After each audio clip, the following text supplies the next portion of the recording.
हमें लगता है कि इसका सेटलमेंट भी हो सकता था। सरकार भी कोई अर्बन कॉलोनी बनाने के लिए शायद जमीन लेना चाहती थी, और सरकार का काम ही है केवल बुलडोजर नहीं चला देना। सरकार का काम है कि मानवता के आधार पर, यदि कानून में कोई लेकिन हो भी तो कानून को दुरुस्त करके और मानवता के आधार पर परिवारों को तकलीफ पहुंचाने के बदले में उन परिवार को राहत, जहां बच्चे होंगे, विद्यार्थी होंगे, बूढ़े होंगे, सभी निरी हालत में चले जाएंगे। बुलडोजर चलाने में थोड़ा अपने को जोगी से पीछे समझ रहे थे और मोदी से, तो इन लोगों को प्रसन्न करने के लिए, अपने राज्य को भी बुलडोजर राज कहलवाने के लिए शायद आज बुलडोजर चला रहे हैं। नमस्कार, आप लाइव बिहार देख रहे हैं। मैं हूं करिश्मा। पटना के राजीव नगर में आज सुबह से बुलडोजर चल रहा है। 70 घरों को ध्वस्त करने में पटना प्रशासन जुटा हुआ है। सुबह से राजीव नगर पुलिस छावनी में तब्दील हो चुका है। लोग भारी बवाल काट रहे हैं, आगजनी कर रहे हैं और इसमें कई लोग भी गिरफ्तार हुए हैं और घायल भी हुए हैं। अब आपको बता दें कि आरजेडी के तरफ से इसको लेकर बयान सामने आ गया है। जगदानंद सिंह ने बयान दिया है और उन्होंने नीतीश सरकार पर निशाना साधा है।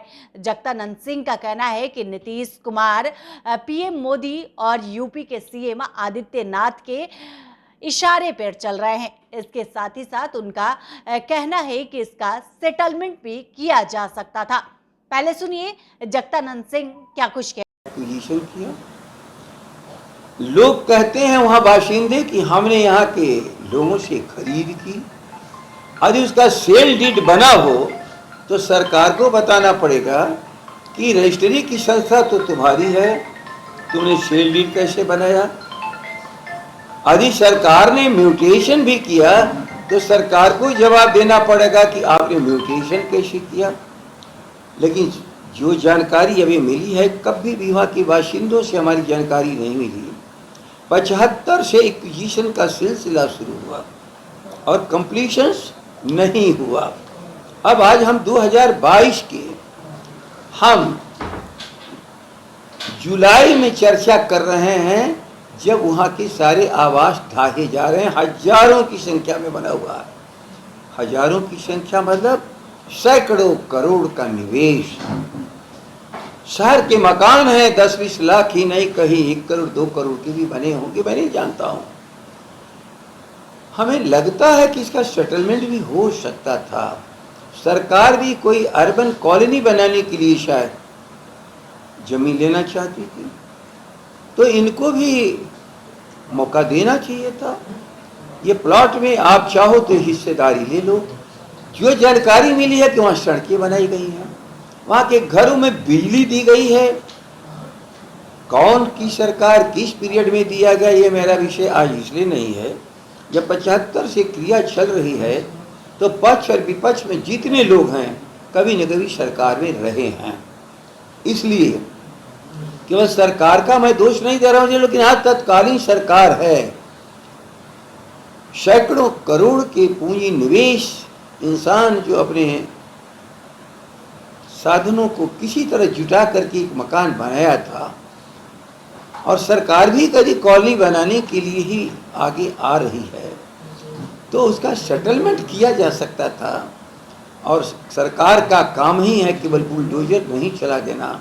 सरकार का काम है कि मानवता के आधार पर, यदि कानून में कोई लेकिन हो भी तो कानून को दुरुस्त करके और मानवता के आधार पर परिवारों को तकलीफ पहुंचाने के बदले में उन परिवार को राहत, जहां बच्चे होंगे, विद्यार्थी होंगे, बूढ़े होंगे, सभी निरी हालत में चले जाएंगे। झोपड़ियों पर बुलडोजर, लेकिन शायद नीतीश बुलडोजर चलाने में थोड़ा अपने को जोगी से पीछे समझ रहे थे और मोदी से, तो इन लोगों को प्रसन्न करने के लिए, अपने राज्य को भी बुलडोजर राज कहलवाने के लिए शायद आज बुलडोजर चला रहे हैं। तो आपने सुना जगदानंद सिंह को। उन्होंने कहा कि पीएम नीतीश कुमार, योगी आदित्यनाथ और पीएम नरेंद्र मोदी के इशारे पर चल रहे हैं और राज्य को बुलडोजर राज कहवाना चाहते हैं, इसलिए उनके इशारों पर चलना चाह रहे हैं और उनसे आगे निकलने की कोशिश में लगे हुए हैं। उनका कहना है कि सिर्फ सरकार का काम बुलडोजर चलाना नहीं बल्कि परिवारों को राहत भी देना है। जगदानंद सिंह ने साफ तौर पे ये कहा कि इसका सेटलमेंट भी किया जा सकता था, लेकिन सरकार ये नहीं चाहती थी और सरकार ने 70 घरों के लोगों को बेघर कर दिया।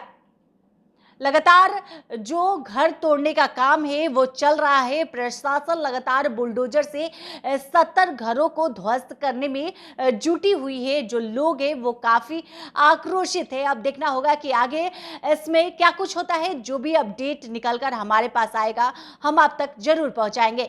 बिहार से जुड़ी हुई तमाम अपडेट के लिए आप बने रहें लाइव बिहार के साथ। धन्यवाद। अभी तक आपने हमारे चैनल को सब्सक्राइब न किया हो तो जल्द ही सब्सक्राइब कर ले और फेसबुक पर लाइक करना न भूलें। लाइव बिहार यूट्यूब पर सब्सक्राइब और फेसबुक पर लाइक जरूर करें।